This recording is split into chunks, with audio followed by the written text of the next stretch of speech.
الناس قالت انه مات. في يوم من الايام صحي ادم، لقى نفسه متكتف والدنيا ضلمه وضيقه. قعد يصرخ ويحاول يفك نفسه يمين وشمال، بس مفيش فايده.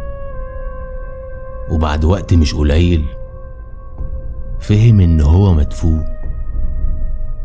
مدفون فين بقى؟ الله اعلم.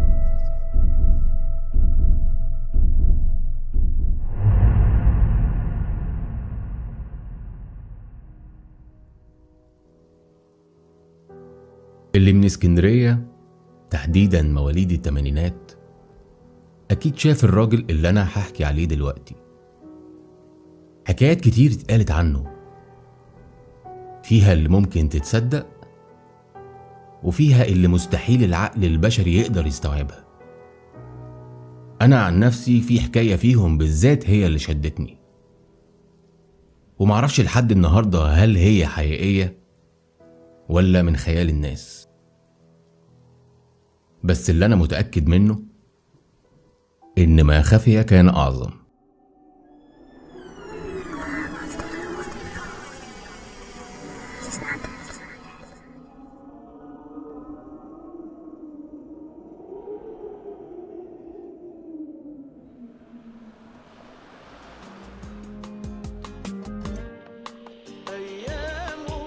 اسكندرية، بداية الألفينات. طريق العجمي.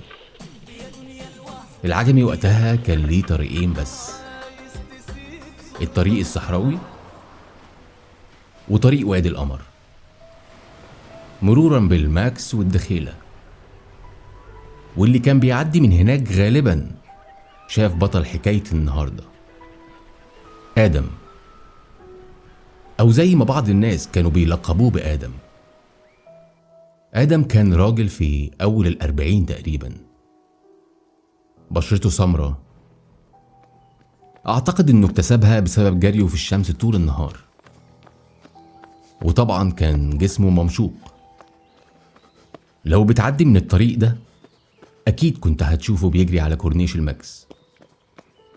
طبعا هتقول إيه المشكلة؟ واحد بيمارس رياضة الجري. لا، ما أعتقدش. إيه يخلي واحد يجري بشكل يومي تقريبا لابس بنطلون باجي وجزمة سيفتي وعريان من فوق؟ لو تشوفه تقول عليه ده ظابط صعقة، بس هو مش كده. هو مجرد متشرد، هوملس. دايما كان بيجري وحواليه مجموعة من كلاب الشوارع، بيجروا معاه مش وراه. الفضول شدني بصراحة، وكنت عايز أعرف إيه قصة الراجل ده. عشان كده سألت ناس كتير من المنطقة وشوية من أصحاب المحلات اللي على طريق الماكس. كل واحد فيهم قال عنه حكاية شكل، بس أكتر حكاية شدتني هي اللي هتسمعوها دلوقتي.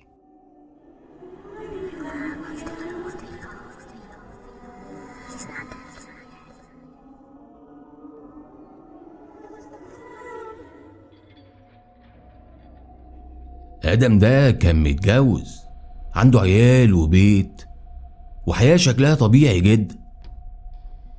ده ما كانش كده خالص على فكرة. شوف العافية اللي هو فيها دي. من كام سنة بس لو كنت شفته كنت هتلاقيه بينهج لو مشي بس 10 متر على بعضها. في ناس بتقول انه كان مريض قلب وخف.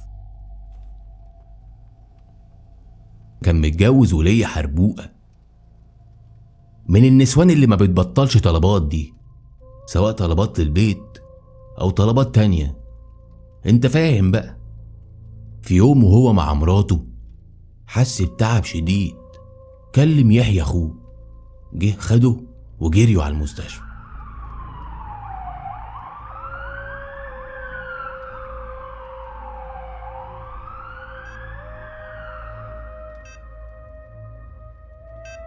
أستاذ آدم، أحب أوضح لحضرتك إن الفترة اللي جاية دي هتحتاج منك تركيز كبير في كل حاجة. أنت قلبك تعبان جدا، في حاجات هتبطلها خالص وحاجات تانية هتمارسها بس في حدود ضيقة جدا. حضرتك فهمني طبعا.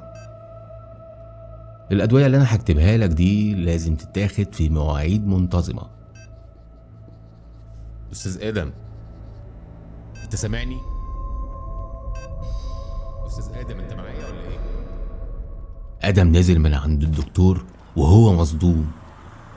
شاب في التلاتينات برضه، فجأة يسمع كده إنه مش هيعيش طبيعي تاني. صعبة دي. ركب العربية جنب أخوه، وكل اللي كان بيفكر فيه حاجة واحدة بس: وفاء، مراته والعيال طبعا. لحد ما أخوه كسر الصمت ده: أنا مش عايزك تقلق يا حبيبي، خير إن شاء الله. المهم دلوقتي نجيب الدواء ونروح البيت. انت لازم ترتاح الفترة اللي جاية دي، وبالمرة تبلغ وفاء بالموضوع علشان هي هتبقى متابعة معاك. آدم اتنفض وترجى يحيى اخوه انه ما يجيبش سيرة لمراته على الأقل دلوقتي، ومسابوش غير لما وعده انه فعلا مش هيقول لها. اصل آدم كان بيحب مراته جدا، او هو كان فاكر كده، بس الموضوع ما كانش كده خالص. هي بس كانت عارفة ازاي تسيطر عليه. وعدت ايام قليلة، وفي يوم آدم اختفى. الناس قالت انه مات، لكن القصة اللي جت بعد كده ما ينفعش تتصدق بسهولة. في يوم من الايام صحي آدم لقى نفسه متكتف والدنيا ضلمة وضيقة. قعد يصرخ ويحاول يفك نفسه يمين وشمال، بس مفيش فايدة. وبعد وقت مش قليل فهم ان هو مدفون. مدفون فين بقى الله اعلم.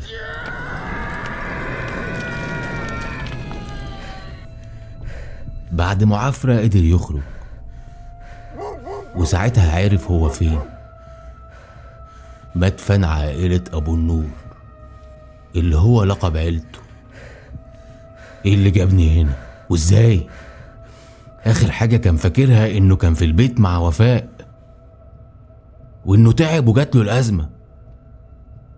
ساعتها وفاء لحقته بالدواء وغطته ونام. لا، ثانية واحدة بس معلش قبل ما تكمل. هي ازاي كانت عارفة بالدواء؟ هو انت مش قلت انه كان منبه على اخوه انه ما يقولهاش؟ يا باشا اصبر على رزقك.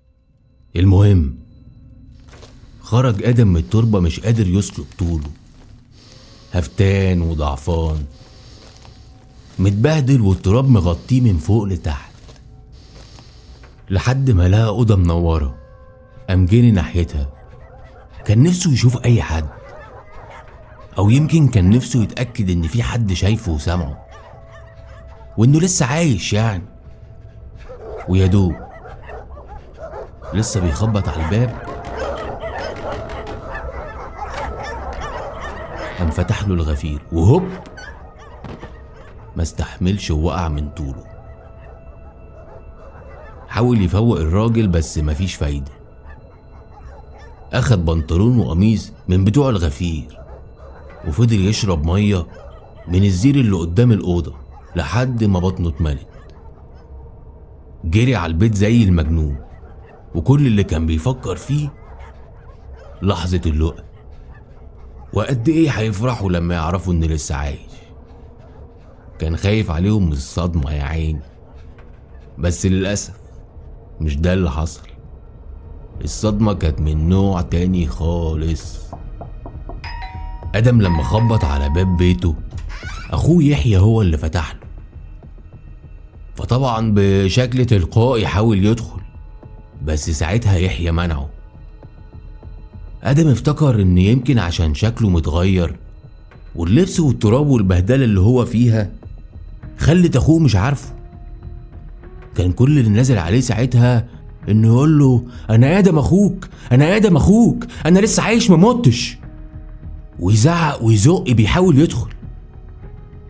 ساعتها وفاء مراته خرجت تشوف ايه الدوشة اللي بتحصل دي، ودي كانت الصدمة التانية لآدم لما لقى مراته واخدة راحتها بزيادة في لبسها في وجود أخوه. ده حتى العيال كانوا بيصرخوا من الخوف. مين الراجل الغريب ده اللي عمال يقول إن أبوهم؟ ما انت تخيل كده برضو يا باشا لما أقرب الناس ليك تنكر وجودك. آدم كان غلبان، ما تحملش الصدمة ونزل يجري في الشارع زي المجنون، يجري وهو بيتمنى انه يكون بيحلم. حلم ايه؟ انه يكون كابوس. قعد يجري يجي اكتر من 15 كيلو من غير ما ياخد نفسه لحد ما وقع من طوله، تقريبا كده في نفس المكان اللي انت واقف فيه دلوقتي. بس ومن ساعتها وهو مش بيعمل حاجة غير ان هو يجري. ما قلتليش صحيح ايه موضوع الكلاب اللي بتجري معاه دي؟ نسيت اقولك، اصل هو لما وقع محدش اخد باله منه، سبحان الله، كأنه ما كانش متشاف، مش موجود بجد. اللي حس بيه كلب صغير فضل يلحس في وشه لحد ما فوقه، ومن ساعتها وكل الكلاب صحابه. بس لسه في حاجة ناقصة كده. انا لما سألتك من شوية ازاي مراته جابت له الدواء وهو ما قالهاش، قلت لي اصبر يا باشا انا هقولك. انا قلت انت هتفهم لوحدك، يعني مش محتاجة مفهومية دي يا باشا. قصدك ايه؟ قصدك انهم كانوا عارفين ان هو آدم لما راح وخبط عليهم؟ يا باشا وسع خيالك شوية. اخوه ومراته كانوا مخططين لكل ده. في يوم تعب آدم في الشغل فأخد إذن إنه يمشي بدري عشان يروح يرتاح شوية. لما دخل البيت كانت الدنيا هدوء والعيال لسه في المدرسة، بس كان صوت وفاء جاي من الأوضة جوه وبتكلم حد، والظاهر كده إنها ما كانتش واخدة بالها إن آدم رجع. بس لما قرب من الأوضة لقاها بتكلم حد في التليفون وبتهمس كده وبيتفقوا على حاجة. هو ما قدرش يسمع هي بتقول ايه بالظبط، بس حس ان في حاجة غريبة بتحصل. وفجأة وفاء شافت آدم واقف قدامها، بس هي عشان ست قادرة ما تهزتش، بالعكس لما سألها بتكلمي مين قالت له ده اخوك يحيى، وراحت مدياله التليفون. آدم ارتبك قوي ووشه جاب ألوان، اصلهم بيقولوا انه ما كانش اسمر كده. المهم اخد التليفون وخرج بره عشان يتكلم.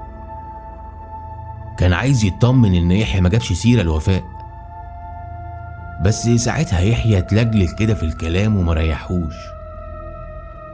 بس لما آدم ضغط عليه في الكلام فيحيى قال له ان وفاء كانت عايزة تعمل له مفاجأة في عيد ميلاده. آدم ما اطمنش، والجملة دي شككت آدم اكتر، اصل وفاء مش بتاعت مفاجآت وعيد ميلاد وكده.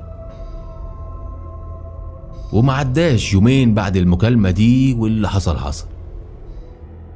طبعا انت يا باشا مش محتاج تعرف ايه هي المفاجأة اللي كانوا بيحضروها له. الحاجة الوحيدة بس اللي اتفاجئوا بيها وما كانوش مخططين لها هو ان يصحى تاني من موته. وفي ناس بتقول ان يحيى ادى الوفاء دواء تاني تحطه مكان الدواء بتاع آدم، حاجة كده عشان تتعبه اكتر. وناس تانية بتقول ان العيال دي مش من صلبه اصلا، وناس بتقول انه ماشي بشهادة وفاته، وحكاوي كتير قوي. بس كل اللي انا متأكد منه ان ما خفي كان اعظم.